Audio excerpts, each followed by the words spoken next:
નમસ્કાર વિદ્યાર્થી મિત્રો. ધોરણ 11 ભૌતિક વિજ્ઞાન વિષયના ચોથા ચેપ્ટર કે જેનું નામ છે સમતલમાં ગતિ.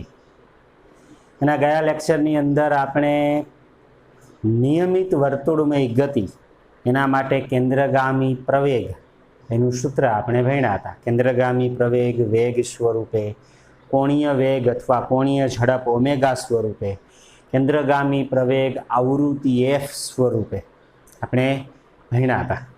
બરાબર. આજે આપણે આ કેન્દ્રગામી પ્રવેગને અનુરૂપ નિયમિત વર્તુળમય ગતિ કરતા પદાર્થને અનુરૂપ કેટલાક ઉદાહરણ અને સ્વાધ્યાયના દાખલાઓ ભણી.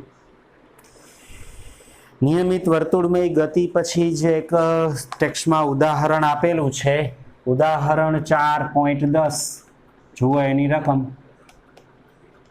ઉદાહરણ 4.10 એની રકમ કંઈક આવી છે. એક જંતુ વર્તુળાકાર ખાંચમાં કે જેની ત્રિજ્યા 12 સેન્ટીમીટર છે તેમાં ફસાઈ જાય છે. એક વર્તુળાકાર ખાંચ છે, એમાં એક જંતુ ફસાઈ જાય છે. વર્તુળાકાર ખાંચની ત્રિજ્યા આપેલી છે, એ છે 12 સેન્ટીમીટર. ત્રિજ્યાને કેપિટલ આર વડે દર્શાવું. વર્તુળાકાર ખાંચની ત્રિજ્યા 12 સેન્ટીમીટર છે. તે ખાંચમાં એક ધારી ગતિ કરે છે અને 100 સેકન્ડમાં 7 પરિભ્રમણ પૂરા કરે છે. 100 સેકન્ડમાં 7 પરિભ્રમણ કરે છે. 100 સેકન્ડમાં કેટલા? 7 પરિભ્રમણ કરે છે. તો પહેલો પ્રશ્ન છે, આ જંતુની કોણીય ઝડપ ઓમેગા તથા રેખીય ઝડપ વી કેટલી હશે? કોણીય ઝડપ ઓમેગા અને રેખીય ઝડપ રેખીય ઝડપ વી આપણે મેળવવાની છે. તો અહીં 100 સેકન્ડમાં 7 પરિભ્રમણ કરે છે, એટલે કે 7 પરિભ્રમણ માટેનો સમય આપેલો છે 100 સેકન્ડ. તો એક પરિભ્રમણ માટેનો સમય આપણને મળી જાય. વર્તુળાકાર માર્ગે એક પરિભ્રમણ કરવા માટે લાગતો સમય એટલે આવર્તકાળ. આ હકીકતનો ઉપયોગ કરીએ તો 7 પરિભ્રમણ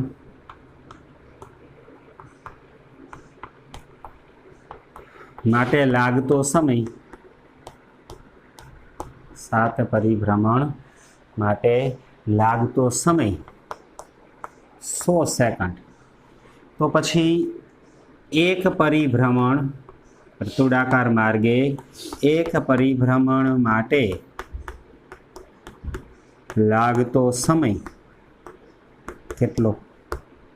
અને આ એક પરિભ્રમણ માટે લાગતો સમય એટલે આવર્તકાળ. તેથી આવર્તકાળ T બરાબર 100 ગુણ્યા 1/7, 100/7 સેકન્ડ આવર્તકાળ છે. આવર્તકાળનો વ્યસ્ત આવૃત્તિ આપે, તેથી આવૃત્તિ F બરાબર 1/T, એટલે 100/7 હતા એનાથી ઉલટું 7/100 સેકન્ડ ઇનવર્સ. તેથી આવૃત્તિ F બરાબર 7/100 એટલે 0.07 સેકન્ડ ઇનવર્સ અથવા તો હર્ટ્ઝ. આટલી આવૃત્તિ હશે.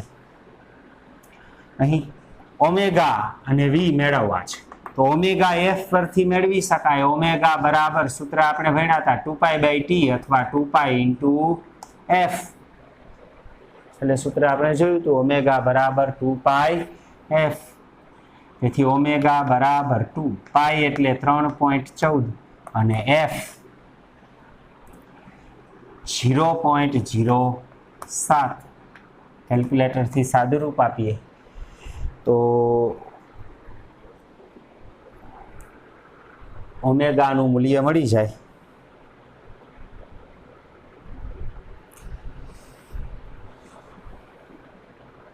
2 × 3.14 એને ગુણ્યા 0.07 તો પરિણામ મળે છે 0.4396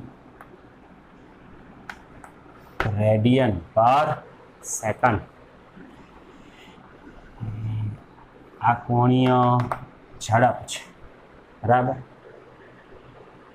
કોણીય ઝડપ 0.4396 એટલે આશરે 0.44 રેડિયન પર સેકન્ડ જ કહેવાય. કોણીય ઝડપ પછી રેખીય ઝડપ. આ કોણીય ઝડપ છે. હવે વાત કરીએ રેખીય ઝડપની.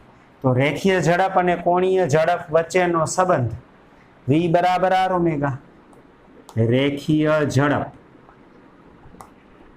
v બરાબર r ઓમેગા આગળ આપણે ભણી ગયા, બરાબર. તો રેખીય ઝડપ v બરાબર r, ત્રિજ્યા 12 સેન્ટીમીટરમાં છે. સેન્ટીમીટરમાં જ રાખીએ, ઝડપ સેન્ટીમીટર પર સેકન્ડમાં લખશું. અહીંયા ઓમેગા 0.4396 તેથી v બરાબર, કેલ્ક્યુલેટરથી સાદું રૂપ આપો, 12 ગુણ્યા 0.4396 પરિણામ મળે છે 5.2752 સેન્ટીમીટર પર સેકન્ડ. ફરીથી એકવાર સાદું રૂપ જોઈ લ્યો, 12 ગુણ્યા 0.4396 5.2752.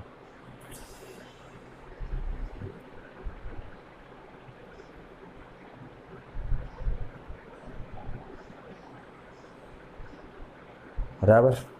તો આટલી રેખીય ઝડપ 12 સેન્ટીમીટરમાં હતું, તેથી સેન્ટીમીટર પર સેકન્ડ. આટલી રેખીય ઝડપથી આ જંતુ છે એ વર્તુળાકાર માર્ગે ગતિ કરતો હશે. આ જંતુની ઝડપ 5.27 સેન્ટીમીટર પર સેકન્ડ, કોણીય ઝડપ 0.4396 અથવા 0.44 રેડિયન પર સેકન્ડ.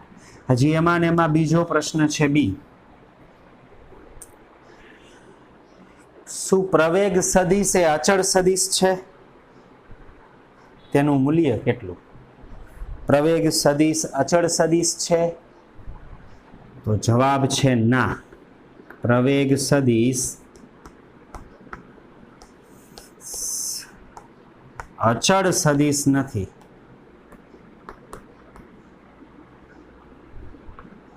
કારણ કે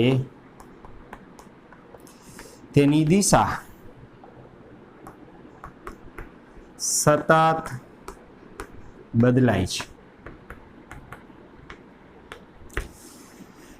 પ્રવેગ સદિશ અચળ સદિશ નથી, કારણ પ્રવેગનું મૂલ્ય અચળ હશે પણ એની દિશા સતત બદલાતી હોય. કારણ કે નિયમિત વર્તુળમય ગતિ દરમિયાન કણ અહીંયા હશે ત્યારે પ્રવેગ આ તરફ, આમ કેન્દ્રગામી પ્રવેગ આ તરફ. કણ અહીંયા હશે ત્યારે કેન્દ્રગામી પ્રવેગ તરફ, અહીંયા હશે ત્યારે આ તરફ, અહીંયા હશે ત્યારે આ તરફ.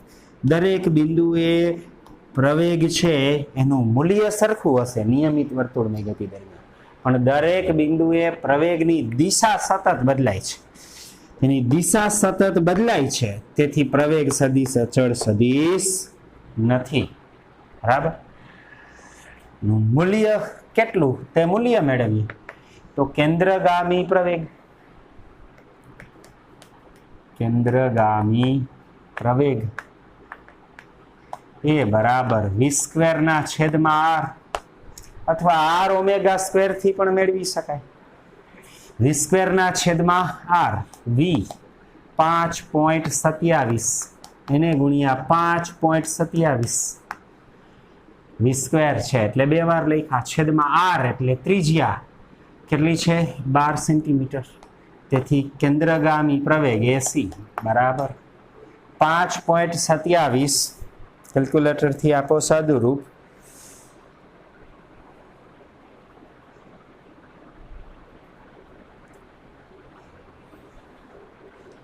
2.314 સેન્ટીમીટર પર સેકન્ડ સ્ક્વેર.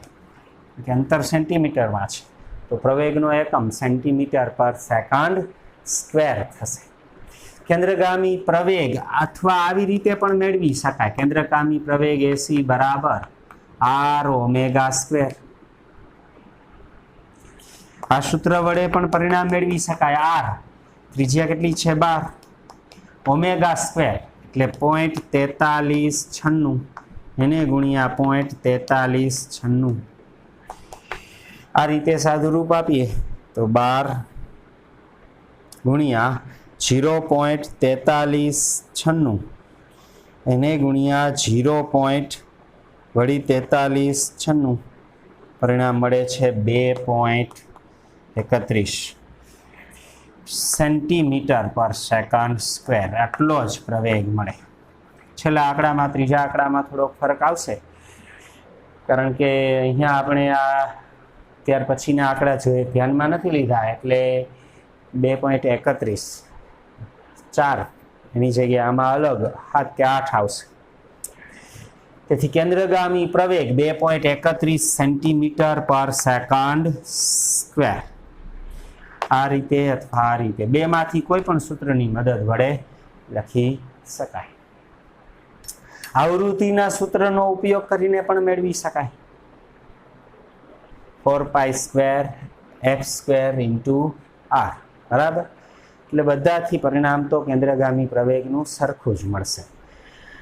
આ જંતુ જ્યારે વર્તુળાકાર ખાંચમાં ગતિ કરે છે ગતિ દરમિયાન એની કોણીય ઝડપ રેખીય ઝડપ પ્રવેગ સદિશ અચળ નથી કારણ કે દિશા સતત બદલાય છે અને પ્રવેગ સદિશ છે એનું મૂલ્ય કેન્દ્રગામી પ્રવેગનું મૂલ્ય 2.31 સેન્ટીમીટર પર સેકન્ડ સ્ક્વેર। તો આ ઉદાહરણ 4.10।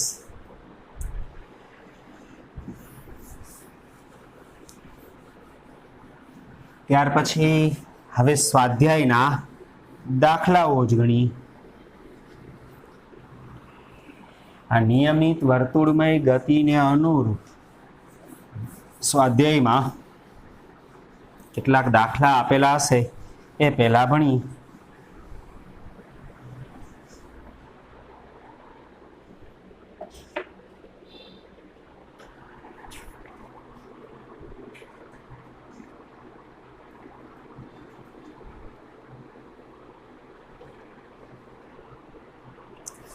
સ્વાધ્યાયમાં દાખલા નંબર 4.17 સ્વાધ્યાય 4.17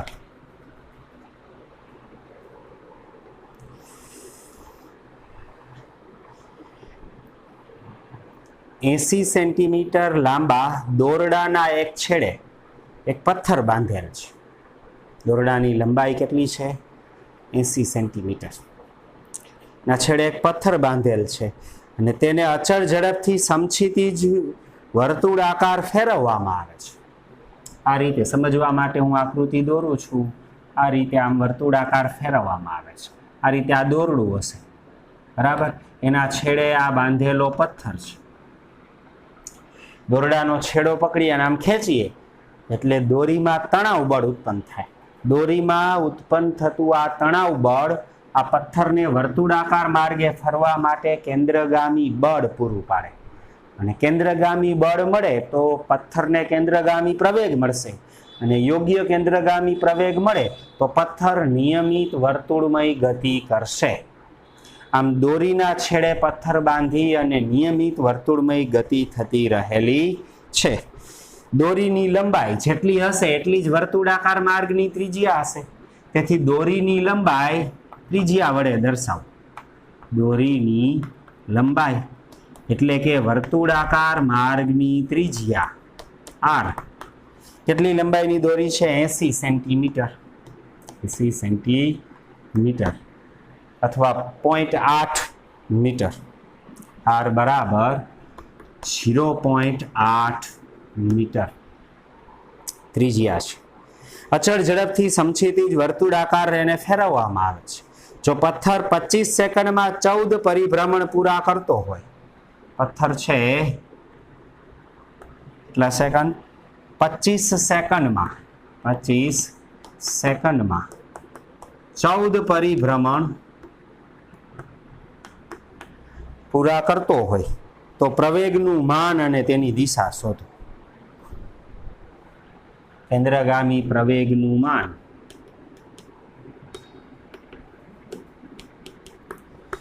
અને પ્રવેગની દિશા મેળવવાના છે. પ્રવેગનું મૂલ્ય મેળવવા માટે અહીં 25 સેકન્ડમાં 14 પરિભ્રમણ આપેલા છે. એટલે કે 14 પરિભ્રમણ કરવા માટે લાગતો સમય 25 સેકન્ડ છે. તો એક પરિભ્રમણ કરવા માટે લાગતો સમય મળી જાય એ આવર્તકાળ થાય. આવર્તકાળનો વ્યસ્ત આવૃત્તિ, આવૃત્તિને 2π વડે ગુણો એટલે ઓમેગા મળી જાય. અને ઓમેગા જાણતા હોય તો કેન્દ્રગામી પ્રવેગ r ઓમેગા સ્ક્વેર પરથી મળશે. તેથી સૌ પ્રથમ આવર્તકાળ મેળવીએ. આવર્તકાળ એટલે એક પરિભ્રમણ કરવા લાગતો સમય. 14 પરિભ્રમણ માટેનો સમય આપેલો છે 25 સેકન્ડ. 14 પરિભ્રમણ માટે લાગતો સમય બરાબર 25 સેકન્ડ.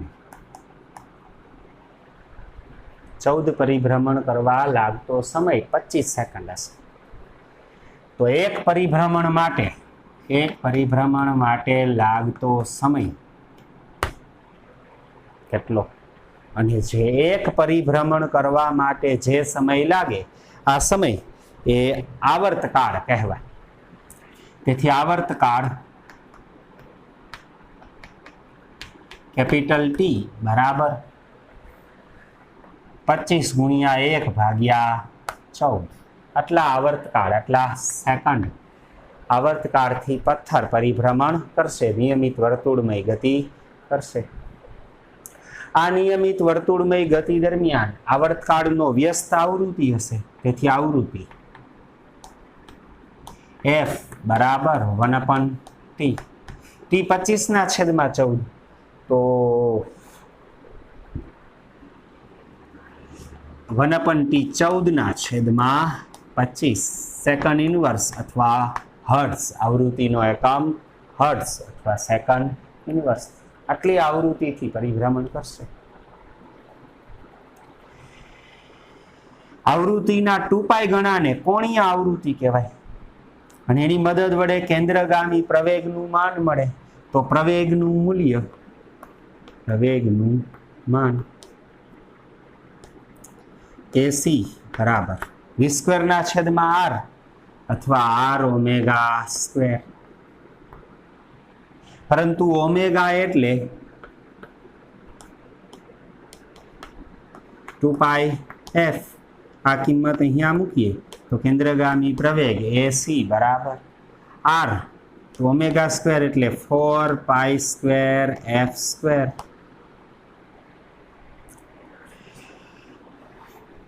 ઓમેગા બરાબર 2πf, ઓમેગા વર્ગ તો 4π²f². આ કેન્દ્રગામી પ્રવેગ મેળવવા r ખબર છે ત્રિજ્યા. પાઈની કિંમત તો આપણને જાણીએ છીએ, આવૃત્તિ પણ મળી ગઈ છે. કિંમત મૂકી સાદુરૂપ આપીએ તો AC બરાબર r. ત્રિજ્યા દોરીની લંબાઈ જેટલી હશે એટલી ત્રિજ્યાવાળા માર્ગે પથ્થર પરિભ્રમણ કરશે. બરાબર. તેથી પરિભ્રમણની ત્રિજ્યા 0.8 મીટર. 4π² એટલે 3.14 નો વર્ગ, 3.14 ગુણ્યા 3.14 ગુણ્યા f². f² એટલે 14/25 છે. 2 વાર 14/25. સાદુરૂપ આપીએ તો કેન્દ્રગામી પ્રવેગ AC બરાબર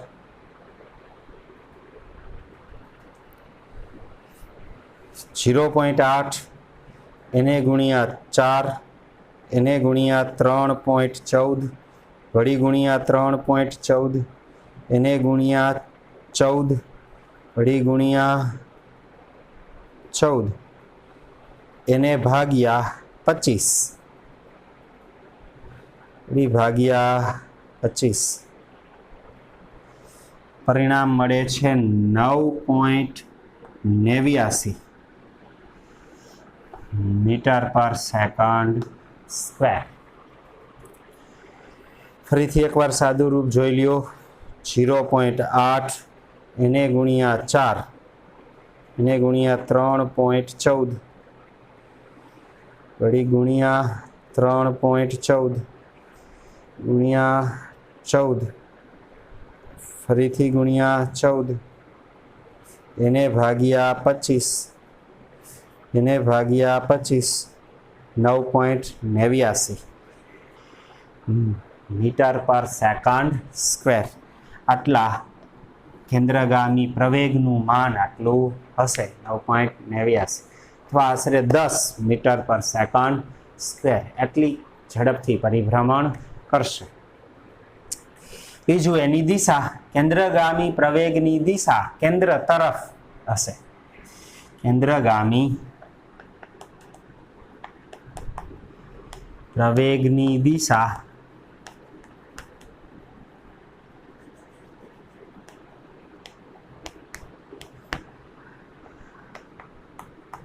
કેન્દ્ર તરફ હોય છે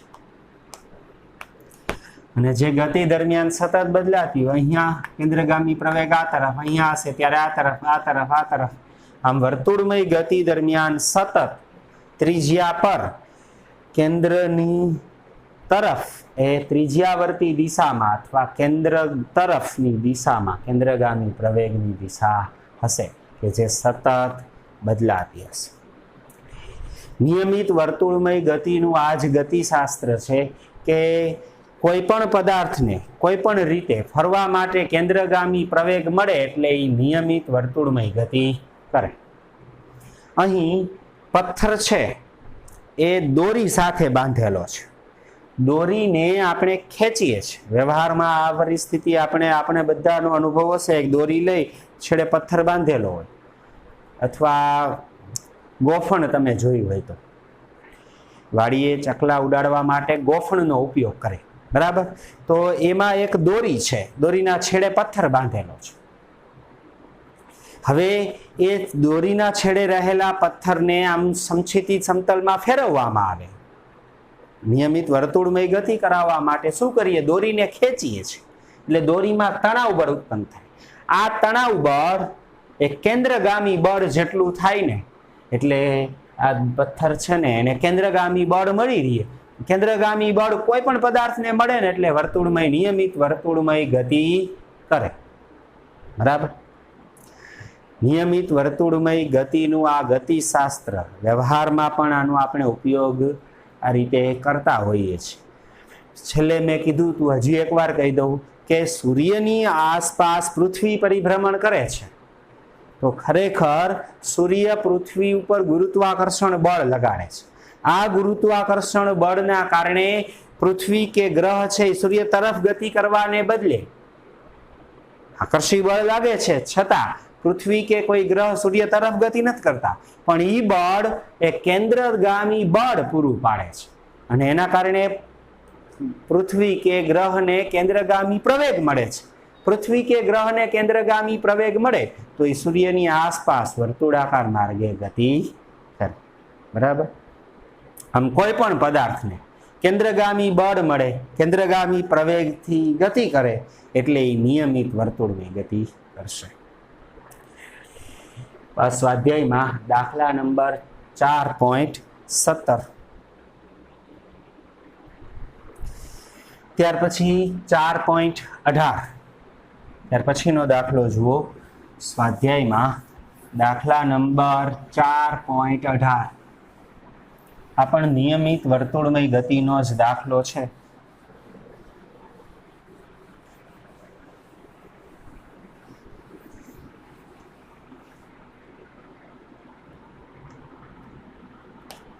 સ્વાધ્યાય 4.18 એની રકમ કંઈક આવી છે. એક વિમાન 900 કિલોમીટર પર અવરની ઝડપથી ઉડી રહ્યું છે. વિમાનની રેખીય ઝડપ આપેલી છે. રકમમાં વિમાનની રેખીય ઝડપ v કેટલી છે? 900 કિલોમીટર પર અવર. આટલી અચળ ઝડપથી વિમાન ઉડી રહ્યું છે.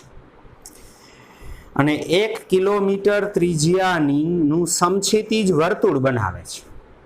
સમક્ષિતિજ દિશામાં આમ ઉડતા ઉડતા આમ વર્તુળ બનાવે. આ વર્તુળ માર્ગની ત્રિજ્યા આપેલી છે. કેટલી છે? 1 કિલોમીટર.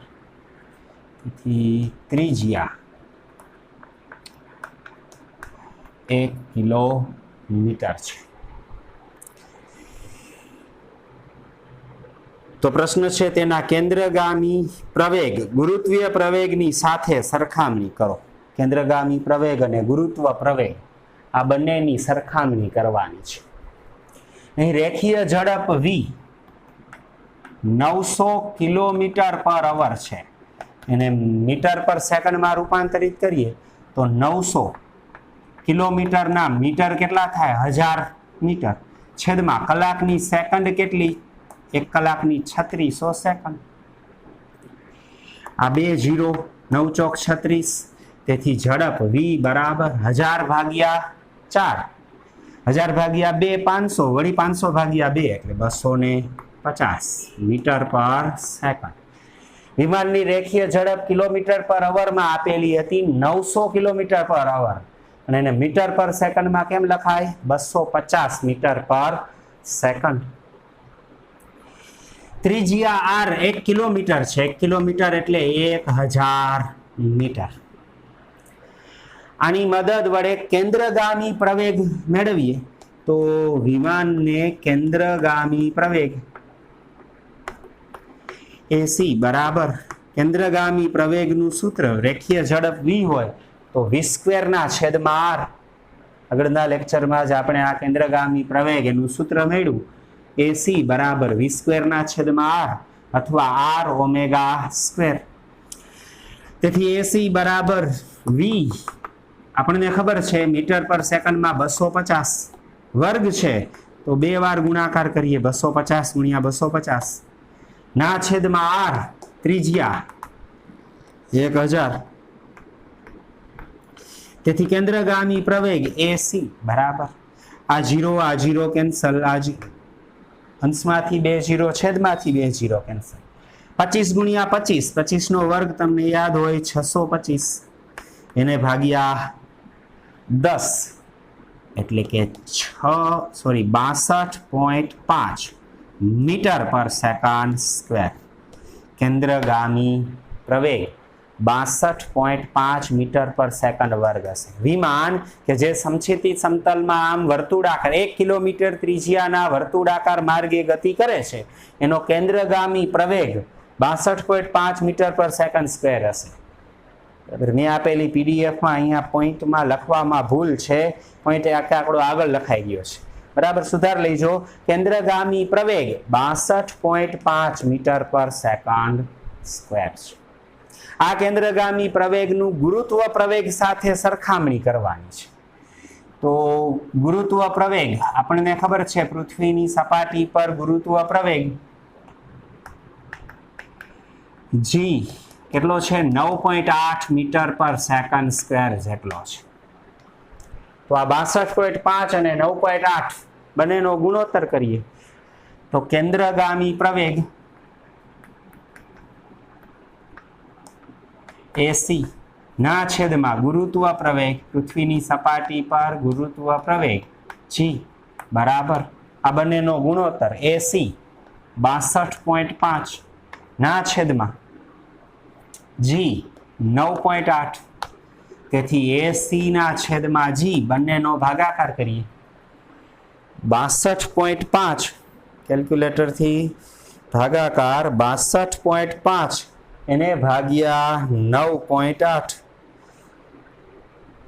તો પરિણામ મળે છે 6.37. ફરીથી ભાગાકાર કરી લ્યો. 62.5 એને ભાગ્યા g નું મૂલ્ય કેટલું છે? 9.8 6.37.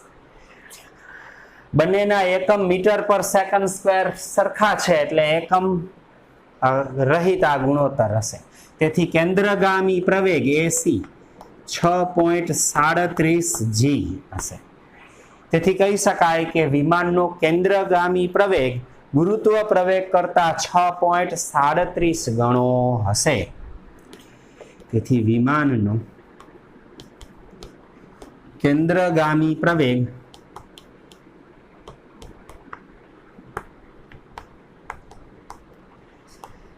એસી એ ગુરુત્વ પ્રવેગથી 6.37 ગણો હશે. આ કેન્દ્રગામી પ્રવેગ અને ગુરુત્વ પ્રવેગ એની સરખામણી છે. કેન્દ્રગામી પ્રવેગ ગુરુત્વ પ્રવેગથી 6.37 ગણો. બરાબર. આમ રેખીય ઝડપ અને ત્રિજ્યા આપેલી હતી. બંને કિલોમીટર પર, આ કિલોમીટર પર અવરમાં અને આ કિલોમીટરમાં હતા, એટલે બંનેનું મીટર અને મીટર પર સેકન્ડમાં રૂપાંતરણ કર્યું આપણે. બરાબર. એની મદદ વડે કેન્દ્રગામી પ્રવેગ મેળવો અને ગુરુત્વ પ્રવેગ સાથે એનો ગુણોત્તર કર્યો છે. કેન્દ્રગામી પ્રવેગનું આ સૂત્ર ખાસ યાદ રાખવું, v²/r. એની મદદ વડે આપણે આ દાખલો સરળતાથી ગણી શકીએ. બરાબર. તો આ નિયમિત વર્તુળમય ગતિ એને અનુરૂપ આ સ્વાધ્યાયના ઉદાહરણ અને સ્વાધ્યાયના આ દાખલાઓ છે. તો વિદ્યાર્થી મિત્રો આજે અહીંયા સુધી રાખીએ. આ ચેપ્ટરના હવે બાકીના દાખલાઓ આપણે આવતા લેક્ચરમાં ગણશું. બરાબર. હવે આ ચેપ્ટર પૂર્ણાહુતિ તરફ જઈ રહ્યું છે, બહુ ઝાઝું બાકી નથી. બરાબર. સારું, ચાલો આજે અહીંયા સુધી રાખીએ. નમસ્કાર.